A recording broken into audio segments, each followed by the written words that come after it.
The Digital Personal Data Protection Act 2023 tells businesses how to collect, store, and use personal data. Section 8, subsection 5 and 6 require businesses to safeguard this data with reasonable security measures and to promptly report breaches to both the Data Protection Board and affected individuals. Rule 6 of the draft rules was meant to clarify what these reasonable security measures look like. On paper, Rule 6 appears to be a milestone. In practice, however, it may create more risks than benefits. Rule 6 directs businesses to deploy privacy-enhancing techniques, such as encryption, masking, or virtual tokens. The issue? Rule 6 applies uniformly to tech giants and small startups, prescribing a fixed list of safeguards, encryption, logging, backups as the bare minimum. This departs sharply from frameworks like the GDPR, which through Article 32 require controllers to calibrate safeguards such as pseudonymization or encryption based on factors like implementation cost, the context of processing, and the risks involved. By contrast, the DPDP rules leave little room for proportionality.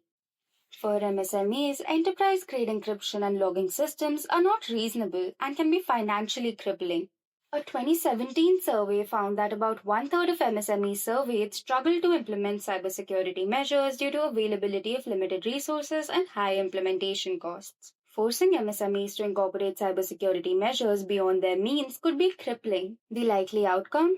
MSMEs may treat compliance as a box-ticking exercise rather than genuinely embedding protection by design. Rule 6E goes a step further. It requires companies to retain logs of user data for 1 full year to detect and investigate unauthorized access. The problem? The rule doesn't limit this to breach-related data. It can be read as a sweeping mandate to stockpile all personal data. Rule 6E raises another concern. It obliges companies to retain logs of user data for 1 year to detect and investigate unauthorized access. This requirement introduces a regulatory inconsistency. India's own cybersecurity agency, CERTAN, mandates only 180 days of logging. Businesses are left uncertain about which standard to follow. The duration also looks disproportionate in light of global best practices. The GDPR does not have a specific data logging requirement, while regulations which do, like France's CNIL, recommend logging mandates proportional to the risk.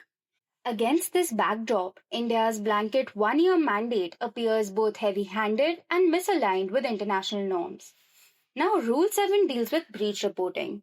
It says that in case of a breach, organizations must notify both the Data Protection Board and affected individuals. At first glance, that sounds like a cybersecurity win, but the rule raises 3 big issues. Issue 1. Timelines. Companies must report to the board within 72 hours, including proof of when users were told. But the rule doesn't actually say how quickly users themselves must be notified.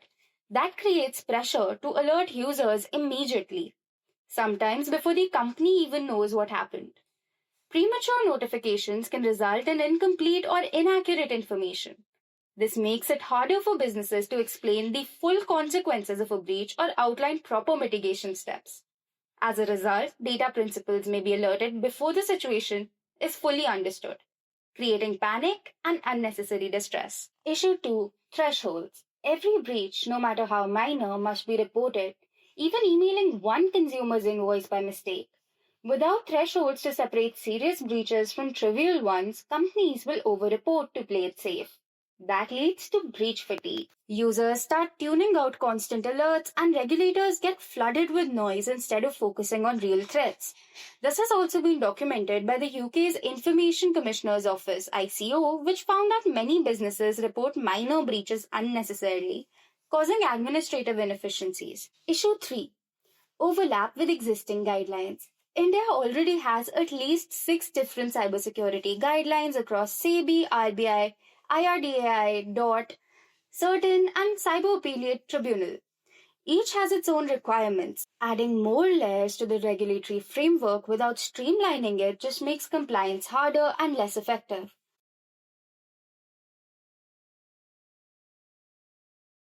For example, CERTAN also requires businesses to report cybersecurity incidents.